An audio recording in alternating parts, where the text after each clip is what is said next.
Hello, hello. Welcome to another edition of SkerAlert. Today we will be featuring the UTEP minors.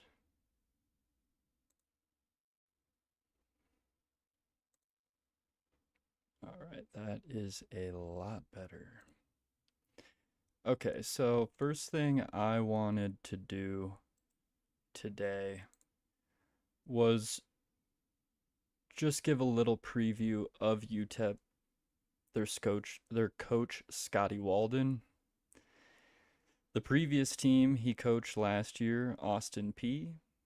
We're going to go over some game tape of both UTEP and Austin P.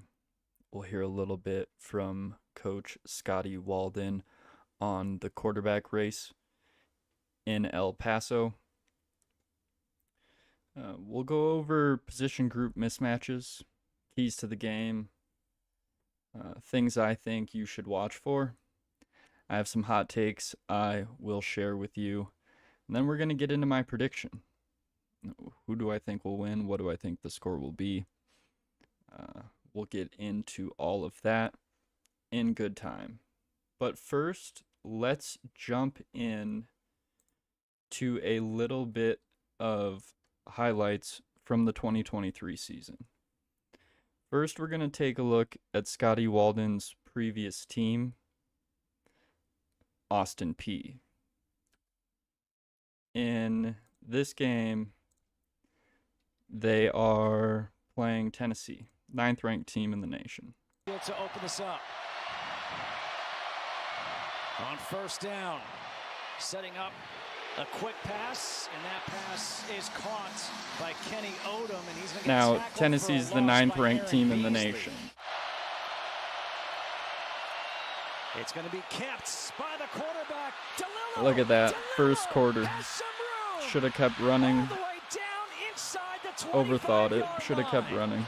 On 4th and 2, goes for 45. Great read, good In eyes. front of almost 102,000 from 45. Big kick. And Trujillo's kick splits Big kick. the uprights. Nicely done by Maddox Trujillo. 2nd down and 10. Handoff up the middle. And that's a good run by Jalen Rice. And honestly, watching this tape, I was pretty surprised. They do run 3-3-5, and so will UTEP. In trouble. Well, just like you said it, they hadn't had one yet. The defensive line heard me. They say, okay, watch this one, Steck. Just Unbelievable change the line, direction there. the discrepancy in line Jackson play. Ross on to punt. Gets a good one off this time. Fair Big punt. catch. Signal to the Drops left, it. punt. Cam Thomas muffs it, and this is going to be. Look, Clark, you see it right there. He brought. Your guide to Oh, taking the perfect jeez, shot. come First, on. you need to dress for success and make sure you bring the right equipment. Come on. This is unbelievable. You can't even make it up. Sink there. Brought everybody in there.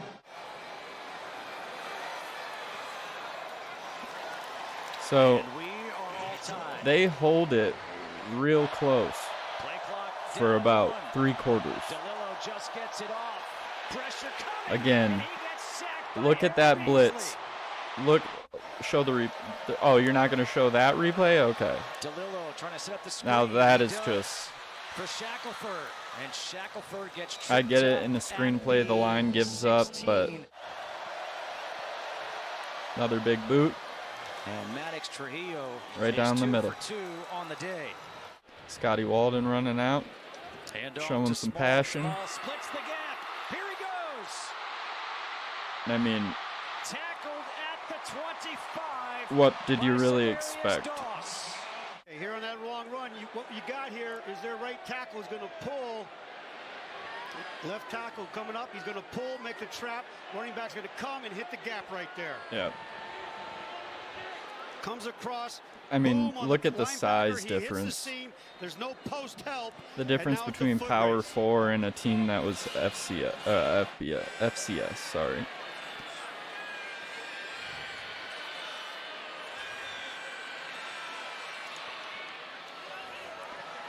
Big boot, and with 4 minutes left in the half, it's a tie game, 6-6. Ran a little circle to make the tackle. I will warn you, it doesn't last much longer.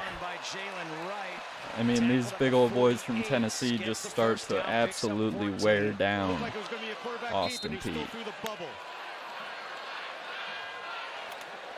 I mean, we're not even talking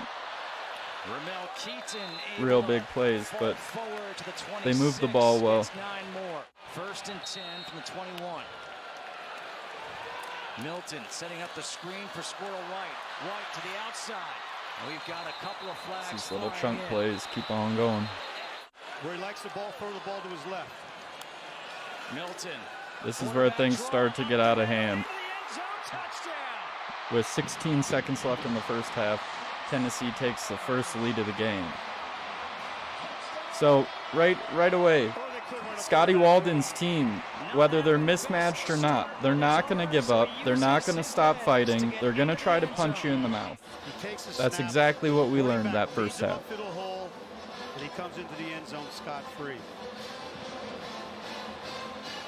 Joe Milton, 6'5", 235, a 6th-year senior. 2nd consecutive year that Tennessee has had a 6th-year quarterback. Riley Stevens will kick off. We'll show a little bit more of this, but And D. Williams will have a chance to return this from the 2. Williams. great vision. Great return, still on Fantastic. his feet, down at the 34. This is right where things take a real bad downturn for Austin Peay. Ellis Jr. Back on rhythm. Smart call by Coach Heupel to get him in rhythm. Now the handoff to Look at Wright. that. Wright's got some Look room, at breaks some that. tackles, and Wright is down Show at that the replay. 32-yard line. What they did, the tackle Watch trap this. again. They brought this guy over to that Watch side him there. slip through. Okay. And then the tailback saw it, cut back, made a nice little move there, got a burst up the middle, and then you showed some missed tackles there that got that explosive play for 27 yards. Tennessee has now 157 yards. 157 yards with almost the entire second half to go. Again to Wright. Look at this. Another explosive run. And Inside the 5. let's be honest, Down at the 31-yard run. that's really all you need to see from that. So let's hop over. UTEP played Northwestern last year. A lot of people think this could be a close game. Because of that, the holes open up. There is a flag down, but it's Hankins again. This is what they did all of a week ago against Now, Martin UTEP did not have a bad The team endangered last year, species. so Yeah. do Fullback, not no get doubt, it twisted. It's old school. This time they pull it and Great keep fake. it. Gavin Faked out the Hardison cameraman. and has a first down. Where's that number? Not 2 afraid to in run the Laufenberg quarterback. in honor of Luke Laufenberg, former tight end in the program who Now passed remember, away a whole in new 2019 offensive after a 2-year coaching battle with staff, cancer. and like Meanwhile, half the Hardison rolls Austin out, has Peay another team complete joined pass, UTEP and this room to year. run after it for Jeremiah Ballard. The athletic wideout is inside the 10-yard line for this UTEP offense that's rolling after a gain of 25. They only have one receiver here. Just They a roll out, horrible back fake in the attempt. end zone, Bad and a coverage. touchdown Almost threw it for over the top of UTEP. him.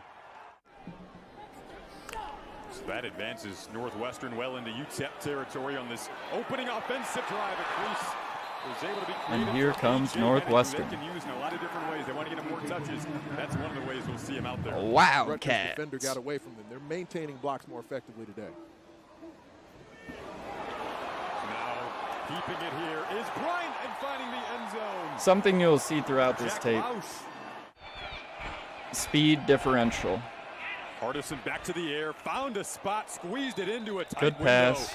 What a pass, and then holding on through the contact is his go-to target today, Kelly Akari. It didn't work out that well for Northwestern, though. 60-year guy back on 3rd and 7. Nice pass. And He's able to find his target. missed tackles. Cam Johnson able to get more yardage. That's the thing. When we're talking about the talent gap between a team like Nebraska and UTEP, it's going to come down to tackles for them. If they're going to tackle like that, there you go. Had it read from the start. This definitely feels like it is the fourth play, but third down. Hardison with Plenty of time, and that is intercepted. Northwestern one and more so and he had a perfect pocket, plenty of time. He looked throughout the defense and threw it right to a defender. Rushed here, outside of the pocket, thrown on the run. Chunk here. See if this was caught inbounds. It is. Horrible, dangerous throw. Lucky. Led the team in rushing as a freshman. Remember, he was a Doak Walker Award watch list player as a sophomore. Going in the air here for the second time today, and they get in the end zone. Touchdown. Wildcat touchdown. Another flag goes flying here. Hardison throws it up the middle, that is intercepted. And this is starting to look familiar to us Nebraska fans. Second pick of the day by a linebacker. This time it's Xander Mueller. So now we'll see on 3rd and goal what they can do here. And to plunge it across the goal line. Did they get in? They did.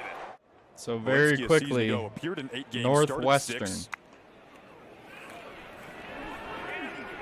dumps it starting off to pull away here. Hyman again with room. Hyman with green grass ahead. Able to split the defense at Look the at the second speed. level. And Joseph Hyman is going See to take you this later. all the way. 85 yards. I mean, 28-7 going into the 4th. Smith open on the sideline, and they do convert on 4th down and get inside of Northwestern territory. This is a big win for your program, and in the interim home debut of David Braun means a lot in different reasons. Good pass there. Last quarter, here we go. How this has flowed so far. To bring Lausch in here, we've seen him in these deliberate running situations, and there's a good platform set up on the outside from Gordon. And Springs I mean, down the sideline. This is the difference between FCS and hand it off again. Power 4 programs. It's heading again. As they're aiming for a 40-yard field goal now, here. Kind of just rented out of Benny Hanna's this one is night Northwestern. and said it was just no one in the a stands. team and a staff having fellowship together. Right now they're celebrating moments together.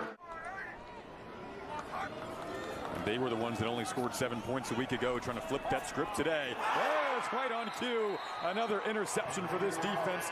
The third People of the in the day. stands are just on their phones. That's a smile that means so much for interim Okay. head coach David Braun. That and is this program really today. all you need to see from that to know what's going on here, right? I mean, let's just be real. The talent differential is going to be huge. Nebraska is going to be having favorable matchups in almost every position across the field. There are some spots where there is some uncertainty.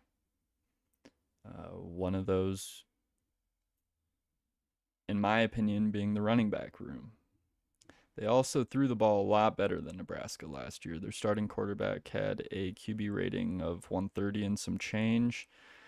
For comparison, Heinrich Harburg's QB rating last year was 106.5 or something like that. 106.5, which is, as you can imagine, horrible. It's not good. So let's jump into a few, take a look at the roster for the Miners and Austin Peay last year. We'll look at some statistical categories as well. And we'll look at who they lost, who they're bringing in, and then we'll get on with the show. So right off the bat, these are the statistics for Austin Peay's season last year. Now, this is Scotty Walden's team. Quarterback threw for 3,000 yards. We wish. We wish we had Mike last year.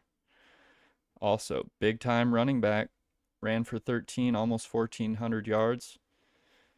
I think Heinrich Harburg. Well, let's just see. Yeah, our leading rusher was Heinrich Harburg with 477 yards last year. That is awful. We need to be better. We need to have better running backs. We need to have better blocking. We need to not turn the ball over. That's all obvious to you guys. So then again, look at the receivers. All 800-yard receiver. That's pretty good. We're hoping we have an 800-yard receiver last year. Tackles. Big time right there. And then I think Tommy Hill led us with 4. But across the board, they're looking real good. Let's look at the UTEP Miners. Had a good season in some ways and struggled in others. Cade McConnell was the 4th string quarterback coming into camp last year. He won the starting job.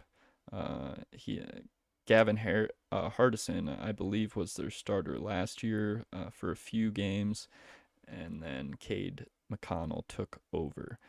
He's in a tight quarterback race with Skylar Locklear from Austin P, who transferred over to the UTEP Miners following Coach Walden. So, since we are on that topic, let's hear from Coach Scotty Walden about the quarterback race in El Paso this year. Ladies and gentlemen, boys and girls, we are Trevor Vitito days away from the start of UTEP football's 2024 season. 10 days, get it? Vitito, of course, one of the best to ever play quarterback for the UTEP Miners. And speaking about quarterbacks, UTEP is still figuring out who is going to be its starter for this season. That's one of, if not the biggest question about this year's Miners team. At the beginning of the fall camp, Coach Walden had all 7 quarterbacks on the roster competing for the spot. Later in the camp, it came down to 2, and Coach Walden says it's still down to 2 as we're 10 days away from week 1. It's last year's 4th string turned starter, Cade McConnell, and Austin P transfer Skylar Locklear battling it out. And the way these 2 guys have been performing during fall camp is making it pretty difficult for Coach Walden to nail down a starting quarterback at this point. If I showed you our quarterback production chart, it looks like a hieroglyphic because there's so many different categories we're charting on these guys. I'm being real. I want to see how they do against if they're with the 1 offense against the 2 defense, and if they're against the 1 with the 1 offense, how they do against the 1 defense, and vice versa, right? So I want to chart all that stuff. We charge touchdown drives. So like I think one of them has. Last I looked, it was yesterday. It was 21 touchdown drives. The other one's got like 20. I mean, it's like it's literally his neck and neck. Both of them graded out 81%. He is a high energy like guy. We're trying to grade it as hard as we can to try to find the deviation. The bottom line is this. I mean, if you want reality, like we can win with both these guys. You know, I really feel that strong, and we're blessed to have that because I think this day and age college football, you got to have more than 1 quarterback. You know, as good as pass rushers are. So, but we will name a guy. We will roll with that guy, and then we'll adapt from there. Coach Walden went on to say he'll name a starting quarterback next week, obviously game week for the Miners. So Coach Walden is going to have to make a very tough decision very soon. Well, this is a new gadget. It's called... Okay, so you heard right there from head coach Scotty Walden. In fact, if you were listening, they said they have 7 quarterbacks in their quarterback room. 7? What? God, we needed 7 quarterbacks last year. Where were our 7 quarterbacks? Think they can donate? Might not need them anymore, but either way, Scotty Walden, high energy guy. In case you guys don't know, we actually did a camp in Texas. I can't remember which one it was. I think we did both with UTEP. So our coaches went down there. The UTEP coaches were there. They all did a camp together. And Sean Callahan and Sipple talked to them a few times, I believe. But they will be running a 3-3-5 defense down there. I mean, they have some guys that have rule connections, I'm sure. So that is also going to play a factor. They're going to be familiar with our 3-3-5 scheme. Obviously, they run it themselves. I have a lot of keys to get into. Let's go over some of their players leaving. and compare it to what we've seen in their stats. So Cade McConnell returns. He is in the quarterback battle with Skylar Locklear, the transfer from Austin P. He was a backup last year. Leading rusher, Deion Hankins. He transferred out. Their leading receiver, Kelly Akaraya, I believe. Akarayi? I don't know. That's a tough one, bud. He transferred out as well. So their leading rusher is gone. Their leading receiver is gone. Let's see. They had some significant graduations in Jeremiah Ballard and Tyron Smith. They lost tight end Marcus Vincent to the portal. They did have an NFL draft pick on the O-line, a couple of them, Andrew Meyer and Zuri Henry. And then they graduated Elijah Klein, it looks like, and lost Justin Myers to the portal. As far as returners and newcomers, like I said, Cade McConnell, the starting QB from last year, is back. It sounds like it's a really tight quarterback position. We should be hearing any day from Scotty Walden, who is QB1 heading into the game against Nebraska will be. So they bring in Skylar Locklear from Austin P.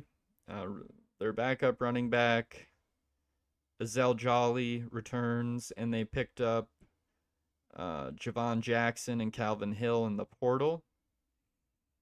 At wide receiver, they're bringing back Amari White and Giovanni Gardier. They picked up Jaden Smith, Trey Goodman, Kenny Doom, and Cam Thomas in the portal. If we come over here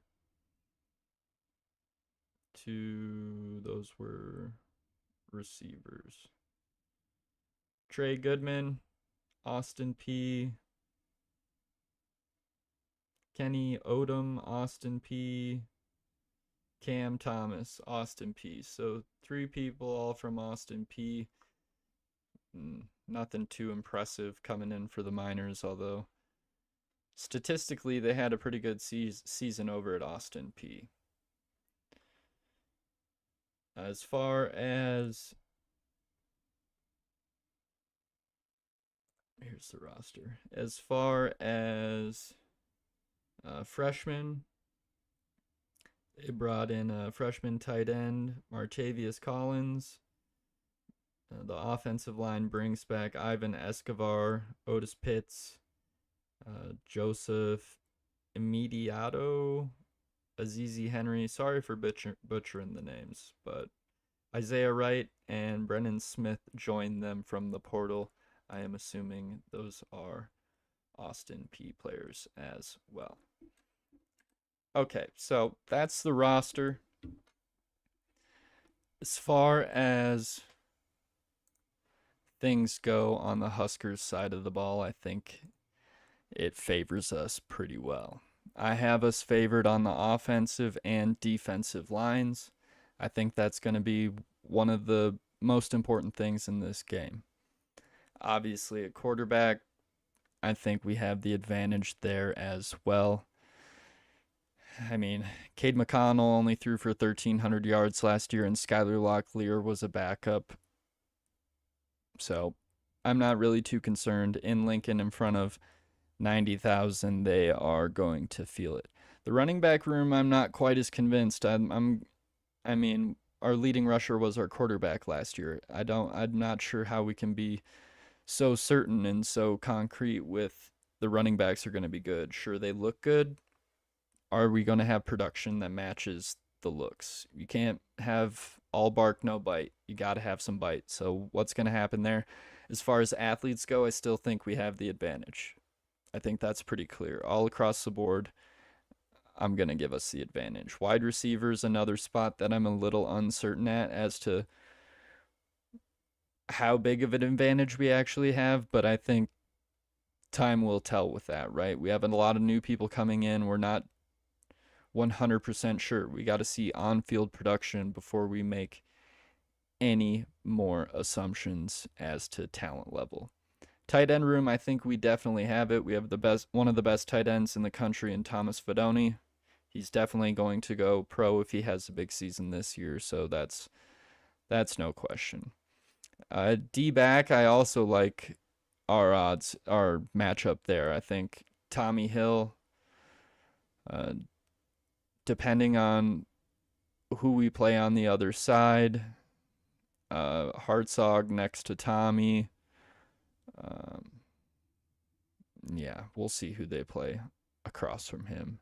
That'd still be determined, but Tommy Hill, at least a second-round draft pick, so advantage Huskers there. Special teams, another one that I think could be a toss-up. I'm not convinced yet. I got to see the play on the field. Yeah, I mean, as Husker fans, we all know how our special teams has looked these last few years, and I don't think anyone can say it's pretty. So I'm going to leave that at a question mark for now. As to my keys for the game, you got to dominate the line of scrimmage. I want to see the improvement in the O-line. Even with losing Prohaska, the line should take a step forward. If you look at PPI numbers from last year, the line significantly improved from the beginning of the season to the end. And that would indicate that there will be a bigger jump in year 3 of Donovan Raiola and year 2 of Matt Rule. Look for the offensive line to take offensive and defensive lines to take big jumps this year. I mean, not just singling out the offensive line. Look at the defensive line. We're projected to have a top 5 defensive line at the very least. Butler, Hutmacher, Robinson. Nash looks exactly like Brock Lesnar. It's unbelievable. It's actually scary. Second key to the game, protect the football. This should be a no-brainer at this point. Hammer it into their heads. If you cannot hold on to the ball, you will sit. If you cannot make good reads, go through progressions, and get a simple check down and get the ball out or throw it away, you will sit. That should just be the standard. Protect the football. Along with that, win the turnover margin. Huge key to the game and this season. We need to win the turnover margin. We were one of the worst teams in college football last year in that category. You need to be better. And lastly, win special teams. Can we win the special teams? Can we have a big kick return, a big punt return? Can someone make a big hit and pump up the team? Switch the adrenaline, switch the momentum. Who hits a big field goal? Keys to the game. Now, things to watch out for. Like I said before, offensive line play. Specifically, I want to see Turner Corcoran and Micah Mazuka. How are they going to play? How are they going to perform? It is inferior talent. You got to dominate. You have to dominate. This game should be over by half. If you are doing the things you need to do, if we are the team we say we are, we think we are, this game will be over by half. It should be a boat race. Honest to God. Should be a boat race. Second things to watch. Scotty Walden. He's going to run a ton of plays. Very fast-paced offensive scheme. They're going to test our secondary outside of Tommy Hill. Who is going to step up and make some plays? I've just mentioned we need to win the turnover margin. Who is going to get the ball away from the offense? Take the ball away. Who's going to do it? We need to see somebody step up. Tommy's going to have a big year. We already know that. We need to know the other side across from him is taken care of too. We cannot have a gap where quarterbacks can just target one side of the field all game. That cannot happen. Third thing to watch, obviously, Dylan Raiola. How does Dylan look in his first college start? That's going to be a really big question here. Really big question. He's been born and raised for this moment. He's been the #1 quarterback in the nation since his freshman year. He's trained with all the best quarterback coaches. Texas, down in Kansas City. He's taking the O-line out. He's flying receivers out. He's doing the things you need to do. How does he play? What does it look like? I want to see him go through his progressions, dissect the defense, make good reads, get the ball out of the pocket, and throw it away when you need to. Don't take dumb sacks. Work with the line you have right now. Know you have to get the ball out of the pocket fast. It's going to be very interesting. So those are some things to watch. Getting on to my hot takes here. Hot take number 1. Following up on that DR talk. Dylan Raiola will complete more than 65% of his passes against UTEP. Hot take number 1. That's a pretty big one. If he can complete 65 or more % of his passes against a team like UTEP, we're going to be in good shape. Number 2, a defensive back not named Tommy Hill will have an interception this game. That's going to be big all season. I want to see it from the get-go. Someone's got to take the ball away that's not Tommy. Someone's got to do something. And third, I think the defense allows less than 110 rushing yards the entire game. That was our bread and butter last year, stopping the run. When people beat us, they beat us through the air. Like it or not.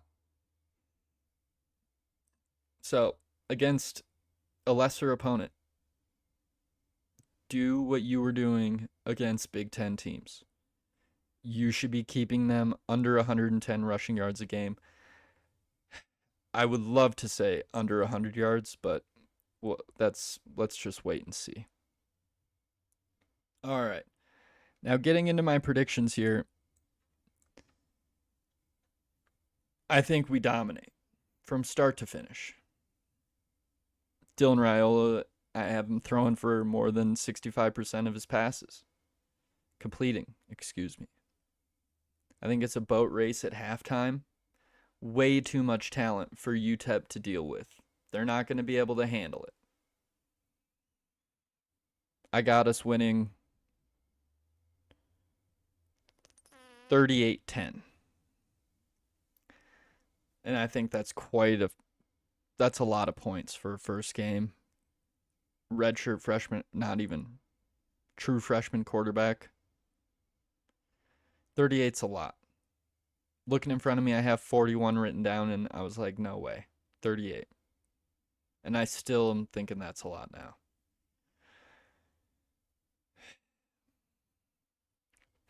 Just remember, Dylan Raiola's played for 3 different high school offenses. He played in Texas, he played in Arizona, and he played in Georgia. Last year, he threw for 31 touchdowns and 1 interception. I think his junior year, he had 22 touchdowns to 5 interceptions. The stage is set. The stage is set. And with that, I'd like to thank you for watching. Until next time, well, you know what it is.